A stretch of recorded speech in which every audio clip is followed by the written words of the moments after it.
বন্ধুরা, good morning. Cooch Behar জেলার ছোট্ট একটা গ্রাম থেকে আমি কৃষ্ণা আবারও চলে আসলাম নতুন একটা ব্লগ ভিডিও নিয়ে। তো তোমরা সবাই কেমন আছো? আশা করছি সবাই ভালো আছো, সুস্থ আছো, আর আমরাও ভালো আছি। সম্পূর্ণ ভিডিওটাতে আমার সাথে থাকার অনুরোধ রইল।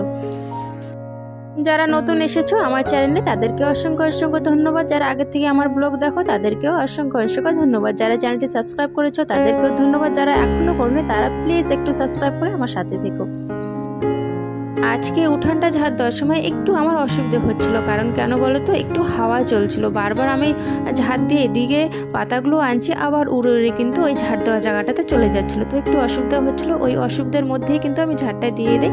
তারপর হচ্ছে রান্নাঘর থেকে বাসনগুলো বের করে রাখলাম, তারপর চলে গেলাম আমাদের শোয়ার ঘরে ঘরটা ঝাড় দেওয়ার জন্য। তোমরা কে কোথা থেকে আমার ব্লগটা দেখছো অবশ্যই কমেন্টে কিন্তু জানাবে, আমার খুব ভালো লাগবে।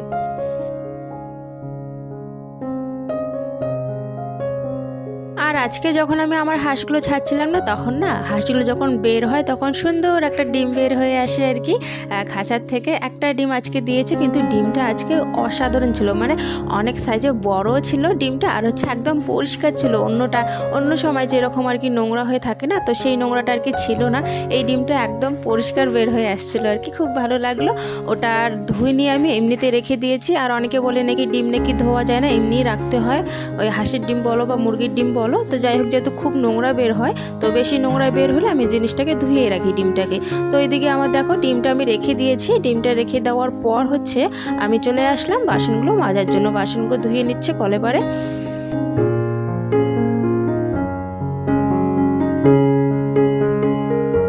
আর কলটা হচ্ছে একটু অসুবিধা হয়ে যায় আমার পাম্প দিতে, কারণ কলটা এখন ইদানিং দেখছি আমি অনেকটা টাইট হয়ে গেছে। আর না, যদি একটুখানি পাম্প না দিই না, তাহলে আর কি হাওয়া বের হতে থাকে নিচ দিয়ে, আর হ্যাঁ না, জলটা একদম নিচে পড়ে যায়। তারপর যখন আমি আবারও পাম্প দিই, তখন কিন্তু অনেকক্ষণ ধরে আমাকে পাম্প দিতে থাকতে হয়, মানে পাম্প দিতেই থাকতে হয়। তারপরে গিয়ে অনেকক্ষণ পর গিয়ে কিন্তু জলটা বের হয়। তো যাই হোক, ওইভাবেই আমি কাজ করছি। এখনও কলটা ঠিক করা হয়নি, আর কল কিছুদিন পর পরই নষ্ট হয়ে যায় যেহেতু, তাই আর কি।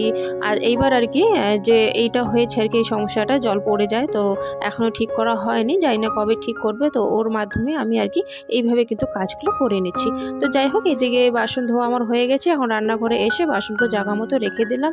তারপর হচ্ছে গ্যাসটা পরিষ্কারই আছে, কালকে পরিষ্কার করে রেখেছিলাম, তাও একটু চা বানিয়ে খাবো, তো একটু পরিষ্কার করে নিলাম আর কি।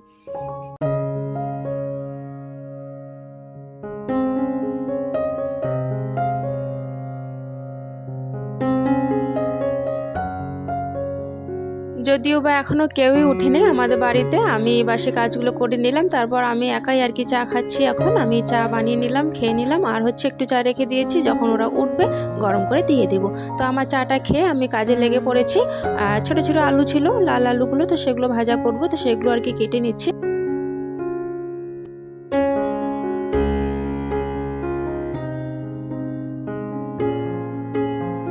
অর্ধেক লাউ আছে, তো সেটা রান্না করব সকালবেলা। ওই অর্ধেক লাউটা দিয়ে কিন্তু হয়ে যাবে আমাদের। তো সকালবেলা আলু ভাজা আর লাউটা রান্না করব, ওটা দিয়ে সকালবেলা খেয়ে নেব।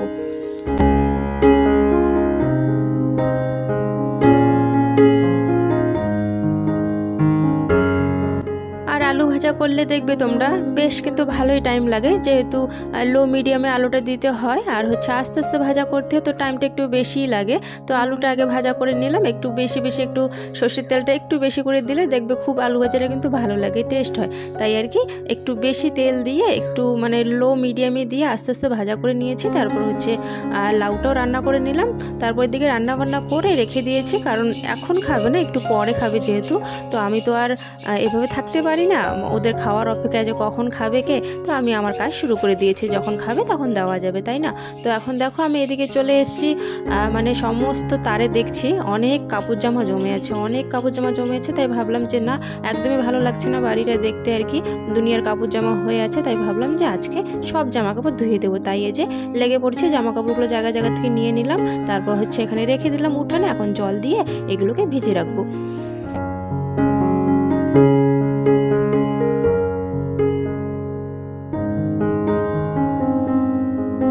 আর একটু না গরম জল বসিয়েছিলাম গ্যাসে, তো সেই গরম জলটা আনতে গেলাম। আর হচ্ছে কুকারে বসিয়েছিলাম গরমটা, গরম হয়ে গেছে জলটা, একটু গরম জল দিয়ে ভিজিয়ে রাখবো, যেহেতু জিন্সগুলো আছে না, জিন্সগুলো অনেক ময়লা হয়ে আছে আমার ছেলের আর বড় মশাইয়ের। তো অনেক ময়লা হওয়ার কারণে জিন্সগুলো একটু গরম জল দিয়ে ভিজিয়ে রাখলে দেখবে তাড়াতাড়ি নোংরাটা উঠে আর ভালো পরিষ্কার হয়।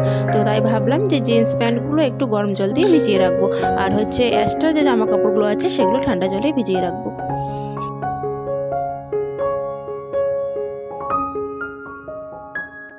যদিও বা অনেক জামা কাপড় হয়ে গেছে, কারণ হচ্ছে প্রত্যেক দিন যেহেতু আমি জামা কাপড় ধুই না, তাই কিন্তু অনেকটাই বেশ জামা কাপড় জমে গেছে। এই জামা কাপড়গুলো হচ্ছে 2-3 দিনের জমা, তাই 2-3 দিনের জামা। ভাবতেই পারছো 4 জন মানুষ আমরা বাড়িতে, তো 4 জন মানুষের মধ্যে আমার তো হয় না, আমার একটা করে নাইটি প্রত্যেক দিনের নাইটি প্রত্যেক দিনে ধুয়ে দেই। তো বাচ্চা দুটোর আর হচ্ছে বরের জামা হয় আর কি 3 জনের, তো 3 জনের 2-3 দিন ধরে আর কি জমা জামা, তো অনেক হয়ে গেছে। তাই কিন্তু অনেকগুলো জামা আমাকে ভিজাতে হচ্ছে, সাথে কিন্তু একটা ব্যাট কাপড়ও নিয়ে নিয়েছি, কারণ হচ্ছে ব্যাট কাপড়টা অনেক কদিন হয়ে গেল, তো ভাবলাম যে এটা ধুয়ে দিই, ময়লা হয়ে গেছে অনেকটাই, তাই সবগুলো জামাকে একসাথে ভিজিয়ে রাখলাম।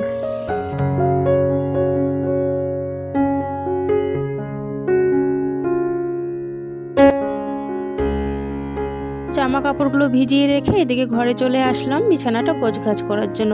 এখন বেশ সময় কিন্তু হয়ে গেছে, অনেকটাই সময়। ছেলে এখনও উঠছিল না, পড়া ছিল ওর, তাই আমি ওকে জোর জবরদস্তি তুলে দিলাম। যেহেতু পড়া আছে, পড়তে হবে, তাই অতটা ঘুমালে হবে না। যদিও বা ও ঘুমাতে খুবই ভালোবাসে, তাও একটা ঘুমানির সময় আছে, অনেকটাই বেশ বেলা হয়ে গেছে, তাই আমি তুলে দিলাম পড়াশোনা করার জন্য। আর হচ্ছে বিছানাটাও আমি গোছগাছ করে নিলাম।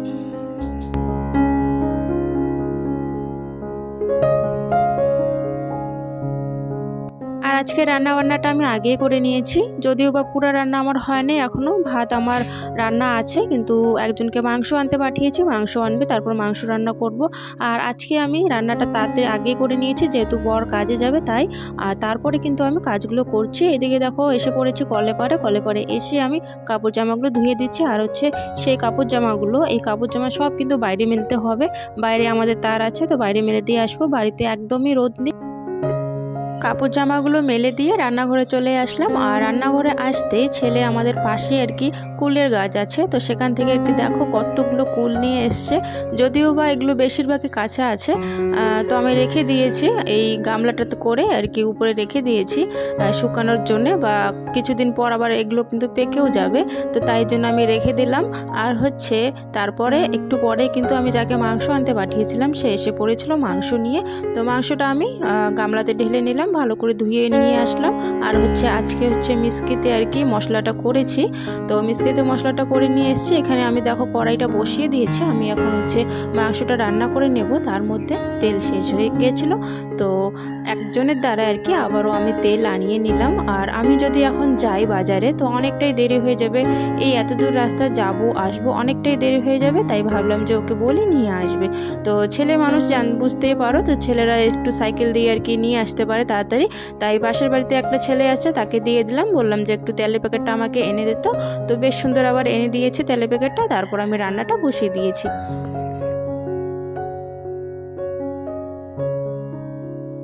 অল্প করে কিন্তু মাংসটা আনিয়ে নিয়েছি, যেহেতু আমাদের বাড়িতে সেরকম আর কি আমরা বেশি মেম্বার না, সেরকম লোক নেই আমাদের বাড়িতে খাওয়ার জন্য। আমরা আর কি 2-3 জন মানুষ, বাচ্চারা তো খেতেই পারে না। আর হচ্ছে একটুখানি যদি একবেলা খাওয়া যায়, তারপরে কিন্তু দেখবে তোমরা ব্রয়লার মাংস রাতে আর খেতে ইচ্ছা করে না। তো আমি তো একবেলাই খাই, রাতে আর খেতে পারি না, তো একটুখানি আনিয়ে নিয়েছি, একটুখানি রান্না করে নিলাম। আমাদের এতটুকুর মধ্যেই কিন্তু হয়ে যায়, যেহেতু আমরা ফ্যামিলি মেম্বার কম, তাই জন্য। এদিকে আমার মাংসটা হয়ে গেছে, দুপুরে খাওয়া দাওয়া শেষ। তারপর হচ্ছে কলেবারে কিন্তু আমি বাসন রেখে দিয়েছি, একটু পরে আর কি পরিষ্কার করব। আর আমি যে মিসকিতে আজকে মশলাটা করেছি না, বললাম যে একটু আগে, তো মিসকিটা আমাদের কিন্তু রাখার জায়গা নেই, যেহেতু আমাদের রান্নাঘর বুঝতেই পারো তোমরা, রান্নাঘরে কোনো মানে আর কি কারেন্টের আর কি ব্যবস্থা নেই, সে যেখানে আমি মিসকি রেখে আর কি রান্নাঘরে মিসকি করব, তো সেরকম ব্যবস্থা নেই, তো ওই জন্যই কিন্তু আমি আলমারিতে রেখে দিই। তো এখানে এসে দেখলাম যে এলোমেলো হয়ে পড়ে আছে জায়গাটা, মানে মানে 1 ফোঁটা জায়গায় নেই। তো ভাবলাম যে এই জায়গাটা আগে আমি একটু পরিষ্কার করে নেই। পরিষ্কার বলতে একটু আর কি জায়গা একটু বানিয়ে নিলাম আর কি। এমন হয়েছিল মানে গেটটা খুলতে করে পড়ে যাচ্ছিলো জিনিসগুলো, তাই আমি ভালো করে একটু সেট করে জিনিসগুলো রেখে দিলাম। আর মিষ্টিটাও কিন্তু ওখানেই রাখা থাকে, ওখানে আবার আমি রেখে দিয়েছি। তো যাই হোক, ওইদিকে আবার আমাদের কালী পুজোর দিন মোমবাতি এনেছিল, তো একটা প্যাকেট মোমবাতি বেশি হয়ে যায়, তো সেই কারণে আমি কিন্তু রেখে দিই। আর এই মোমবাতিটা কিন্তু আমার এখন লাগে রান্নাঘরের কাজে। এই যে আমি যখন চুলায় রান্না করি তখন কিন্তু আমার মোমবাতিটা কাজে লাগে, তাই আমি যত্ন করে। আর আধা প্যাকেট ছিল, তো ওই আধা প্যাকেটটা এই 1 প্যাকেটের মধ্যে সম্পূর্ণ আর কি মোমবাতিগুলো একসঙ্গে করে আমি রেখে দিলাম যত্ন সহকারে, কারণ যেহেতু এগুলো আমার কিন্তু আগে কাজে দেবে।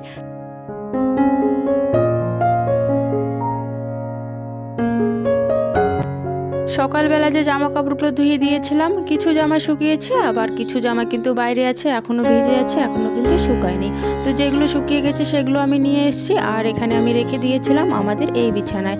তো বিছানাটা এখন বিছানার যে জামা কাপড়গুলো আছে সেগুলো জায়গা মতো ভালো করে গুছিয়ে রেখে দিচ্ছি। আর বুঝতেই পারছো এখন ঠান্ডার দিন যেহেতু জামা কাপড় কিন্তু একটু বেশি বেশি বের হয়ে যায়, আর তার জন্য কিন্তু ঘরটা একটু এলোমেলো বেশি হয়ে যায়। একটুখানি যদি একটু জামা কাপড় যদি অগুছালো থাকে না, তাহলে কিন্তু ঘরটা একদম বাজে লাগে দেখতে। তাই ভাবলাম যে একটু জামা কাপড় যেহেতু বেশি বের হয়ে গেছে, ভাঁজ করতে করতে ওইদিকে আলনার সাইডে গেলাম যখন, তো দেখি আলনাটাও একটু অগুছালো হয়ে পড়ে আছে। বর যখন কাজে যায় ওর টি শার্ট খুঁজে পাচ্ছিল না, তাই ওর টি শার্ট বের করতে গিয়ে ওরকম করে ফেলেছিল। তো আমি চলে আসলাম এখন আর কি আলনাটা গোছানোর জন্য। ভাবলাম যে জামা কাপড়গুলো যেহেতু গোছগাছ করে নিচ্ছি, তো আলনাটাও একটু গোছগাছ করে নিই। তো সমস্ত জামা কাপড় আলনা থেকে আমি নামিয়ে নিয়েছি, তারপর হচ্ছে একটা একটা করে ভালো করে গুছিয়ে জায়গা মতো রেখে দিয়েছি। উপরের সাইডে ওর বাবার জামা কাপড় রেখে দিয়েছি, ওর বাবা মানে আমার হাজব্যান্ডের। তো ওর জামাগুলো উপরে রেখে দিয়েছি, মিডল সাইডটাতে আমার থাকে, আর নিচের সাইডটাতে মানে নিচের যে আলনার যে নিচের অংশটা আছে সেটাতে আর কি আমার ছেলের ছোট ছোট প্যান্টগুলো থাকে। তো ওভাবেই কিন্তু আমি গুছিয়ে রাখলাম আমার এই সুন্দর ছোট্ট আলনাকে। তো যাই হোক, এদিকে জামা কাপড় আলনা গোছানো শেষ, তারপর হচ্ছে একটু বিছানাটা ঠিক করে নিচ্ছি।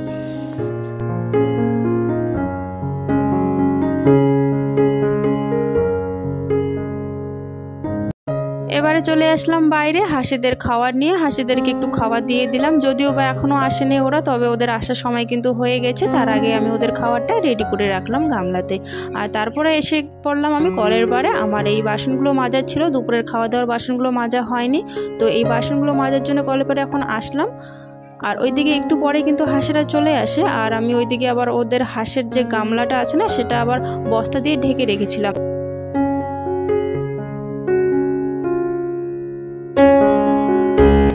যদি আমি হাঁসের গামলাটা না ঢাকি তাহলে অন্যদের আর কি হাঁসেরা এসে আর কি খেয়ে নেবে, তাই ওদের আর কি খাবারটা ফুরিয়ে যাবে যেহেতু, তাই জন্য আমি ঢেকে রেখে দিলাম। আর এরই মধ্যে কিন্তু একটা কাক এসে খাচ্ছিল, মানে কাকগুলো আর কি ছাড়ছিল না, কাকগুলো এসে খাচ্ছিল, তাই আমি ঢেকে রেখেছি।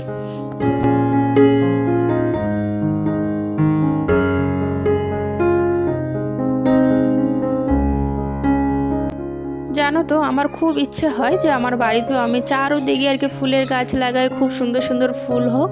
তবে খুব সমস্যা হয়ে যায়, আমাদের বাড়িতে 1 ফোঁটা ফুল হতে চায় না। যতটুকু দেখছো তোমরা অতটুকুই একটা আছে না যে ফুলগুলো বড় বড় হবে, খুব সুন্দর হবে গাছটা, তো সেরকম হয়ই না।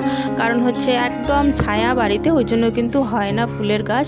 তো যাই হোক, যতটা লাগানো হয়েছে কয়েকটা ফুল হয়েছে, ওই কয়েকটা ফুলের মধ্যে আমি জল দিয়ে দিচ্ছিলাম।